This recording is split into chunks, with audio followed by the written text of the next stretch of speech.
I'm shot! I've been to many scenes of officer-involved shootings in my career. Where is he? Get my gun! Hey, no! I have never seen anything like this, ever. The afternoon on September 7th, 2024, Corporal Ty Sinks from the Colorado State Patrol pulled in between two barriers on the median of US 36, just outside of Denver. According to news reports, this was a known safe spot for State Patrol. To park, Simcox pulled into the spot to do paperwork. However, it wouldn't take long for this uneventful task to abruptly turn deadly. With no time to react, Simcox was shot at by the driver of this slow-moving truck. One bullet hits the dash camera, disabling it. A bullet also strikes Simcox in his right forearm. Reports indicate that the first shots fired came through the back passenger side behind the officer's point of view. Looking closely, you can see the bullet exit through the seat towards the officer as the shooter drives by. Having been effectively ambushed, Simcox was not able to turn his body camera on right away.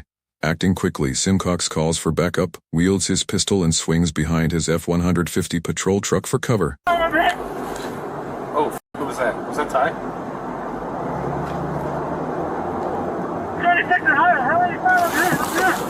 This officer, Norman Aragon, quickly responds to Simcox's emergency situation. As it just so happens, Aragon is a new recruit who was recently trained under Simcox himself. As Aragon rushes on scene, Simcox rushed to the back of his F-150 patrol vehicle and armed himself with a handgun. However, using visual indications, the shooter appears to have pulled over roughly 75 down the road, and reports share he continued to fire at the officer from that distance. Using a handgun, this prompted Simcox to run back to the inside of his vehicle to receive his rifle, which would be more accurate for shooting long distances. Notably, Simcox also flipped his sirens and lights on. This action automatically triggered the rear dash and body cameras to begin recording. The loop recording feature utilized in police cameras allows the camera to recall moments before the officer starts recording, allowing us to witness the shooting even after parts of the dash camera have been shot.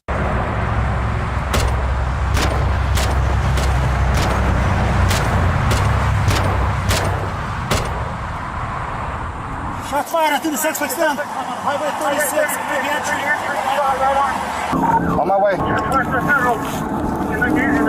Shortly after, Simcox retrieves his body camera, and an apparent citizen who is driving by pulls over to assist. I'm shot!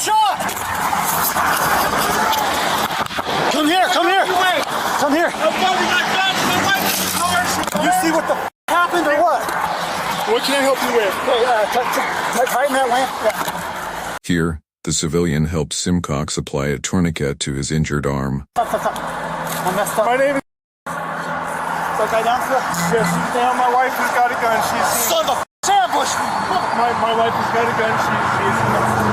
Keep an eye on that person! Get my gun!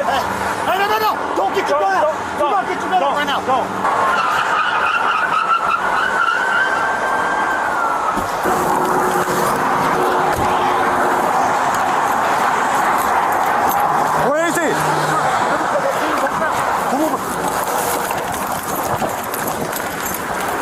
Every time I gotta stop, they go on the ground.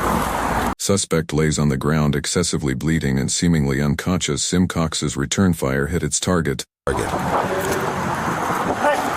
put the gun away. Hey, are you a copper? The handgun used by the shooter is seen laying on the ground. What's your problem? I got it. Are you done bleeding? You good? Stand back. Get him in cuffs. Okay. I got him. Cover me. The officers handcuff the suspect and then check on Simcox's condition. David 27, I got one in custody. Give me my holster. What do you need? Check it. Okay, let me see. Check. I got him. Get my uniform off. I got him. This officer removes Simcox's uniform to check for any potential additional injuries. This step will also help save time for when he is medically treated. Piece of shit. Make sure nobody else is hit, guys. Let me see. Okay, let's get my... Let me get your vest off. Okay. I'm checking them out.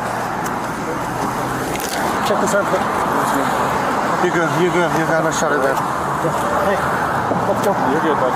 You guys flip around. Go flip around. You want me to take you to the hospital? Take you to the hospital. Officer Aragon sprints to his cruiser on the other side of the highway to transport Sinks to the hospital. David 27, I checked him out. He's only got one shot on the right arm. Okay, shot fired. R23's been hit. He's okay, conscious breathing in the arm.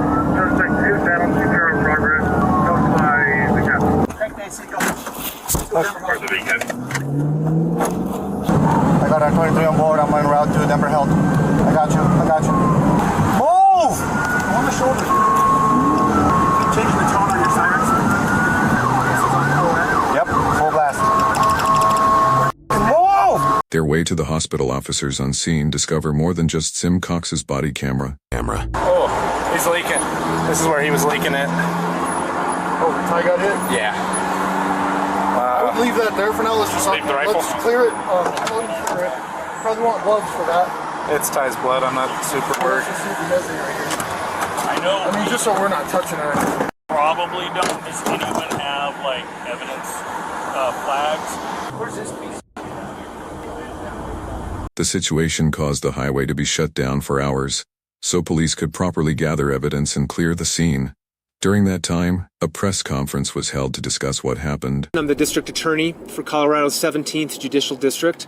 Anytime an officer, and in this case a trooper, is involved in a shooting, the agency that trooper belongs to or that officer belongs to is separated out from the investigation, and we have an independent investigation conducted by our critical incident response team. That's the critical incident response team for the 17th Judicial District. It is made up of law enforcement throughout Adams and Broomfield counties. I've been to many scenes involving officer-involved shootings, and they are always tragic. And we always do an independent investigation. But typically, before an officer ever fires his gun, there's some kind of lead up. There's some kind of warning, whether it is a traffic stop or whether it is responding to an ongoing crime. This trooper had absolutely no warning whatsoever. He was ambushed.